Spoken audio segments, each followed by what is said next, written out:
And they all have kids now, and they come in from Denver and Detroit, Chicago, whatever. But the end of it was we had to leave early because my wife's cousin was getting married in Grand Rapids, Michigan. And so this is a whole... What day? Sunday? My sister went to a wedding in Grand Rapids, Michigan this weekend. Maybe you were at the same wedding. So anyway, I'm at my wife's cousin's wedding, and there's one of her cousins who lives in Kalamazoo with his fiance, where I lived there many, many years ago. But I know he's a fan of the show, too, so he invariably will chat me up, and he's kind of talking to his fiance, who's a lovely girl. They're both in their mid-20s, but she doesn't know what's going on. And he cannot remember Cody's name. And he goes, the guy in the... And he looks at his fiance, he looks at me, he goes, is it Punch Juice? Punch Juice. And I said, you couldn't be further away, but now I'm going to start calling him Punch Juice. At least out there in the pit. Or when I pass Poundcake somewhere, I'm going to go, yo, Punch Juice! I think now that I'm almost 30, I'm a couple days away from my 30th birthday. He's going to be 30 in Thursday. 48 hours. I think it's time for a, branding change. I think it's time for a rebrand. What? Oh, you want to shoot yourself in the foot? Is what you're saying? Maybe I should just go by Helpful, which would be. There you go, Helpful. Yep, there's Helpful back there. Helpful Brown. Yep. Took him 5 years to do something with Poundcake. Now he wants to chuck it all and see what happens. And yeah, okay. Helpful Punch Juice Brown is back there. I'm going to call you Downtown Cody Brown. See what we can do with that. Call me whatever you like. I will, Poundcake. But Punch Juice was how you showed up at the... and that, of course, didn't illuminate the situation for anybody in that conversation. But I'm almost positive that Mary's sister and I were not at the same wedding. You don't know. Because we don't know any of the same people. Was it a family member? No, it was one of her high school best friends. I can guarantee you with 100% assurance, I don't know any of your sister's high school friends. Was the person getting married named Caleb? Oh, the bride was. Yes. That's what I'm saying. Caleb, Joseph, Ann. How did they not? That's exciting. How did her sister not recognize you? No, I think her wedding was on Saturday. I'm joking, Poundcake. We were not at the same. You think the bride's name was Caleb? I know some girls named Ryan. Different. Nevertheless. Caleb and Ryan. We were not at the same wedding. Some men named Sue.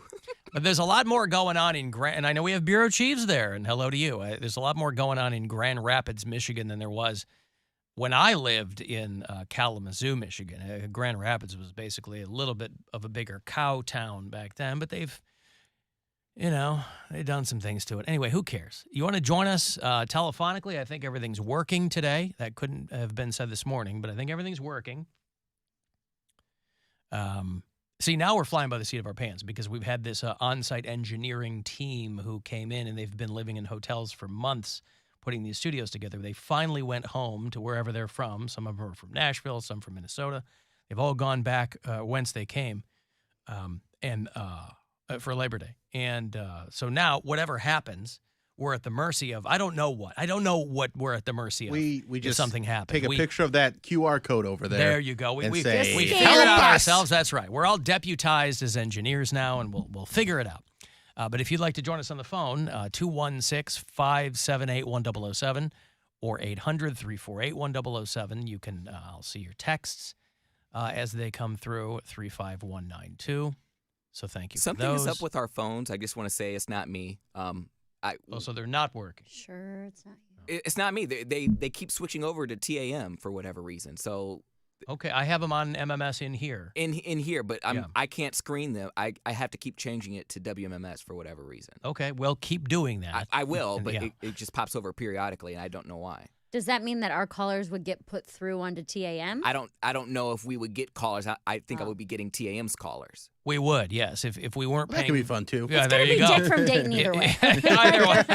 Just put him through. That's right. Yay, Mary! Yeah, that's. Because there's been a couple times where we've gotten like Kiss FM callers, and they're like, "I'm calling for the contest." I'm like, "Oh, okay, you want some, whatever tickets." Mudvayne. And they're like, "Oh, never mind."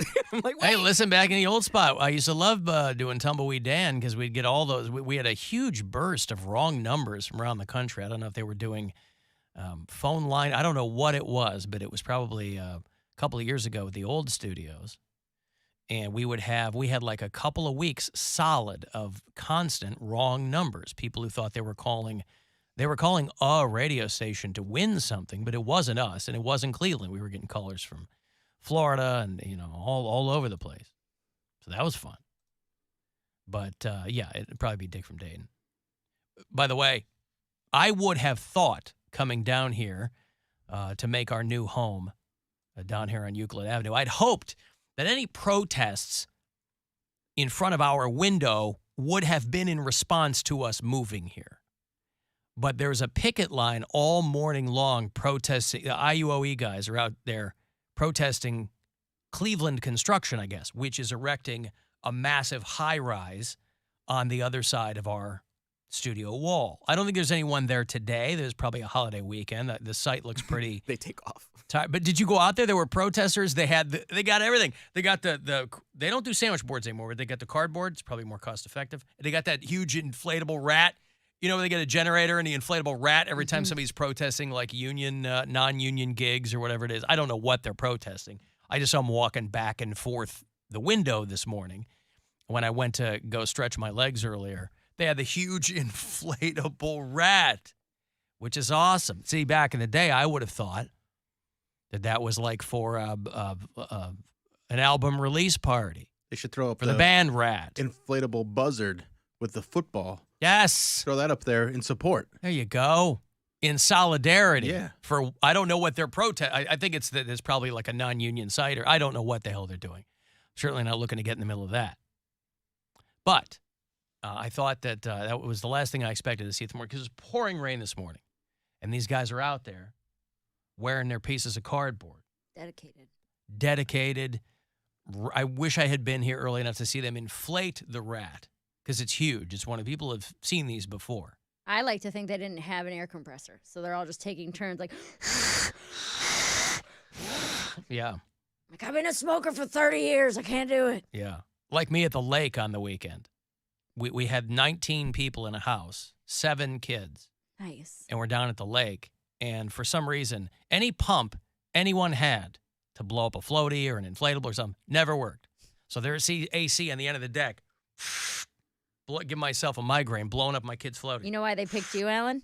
Because I'm Captain Fun. No. Because I'm full of hot air. There it is. You found it. You knew what I was getting at. Didn't have to be hot. Rain Palace Theater. Hey. September 24th. Didn't have to be hot. I've got to take a break. If you want to text for something, 35192 to get us there. AlanCoxShow.com. You can watch, and we'll be back. It's the Alan Cox Show. Everywhere on our free iHeartRadio app. Or whatever.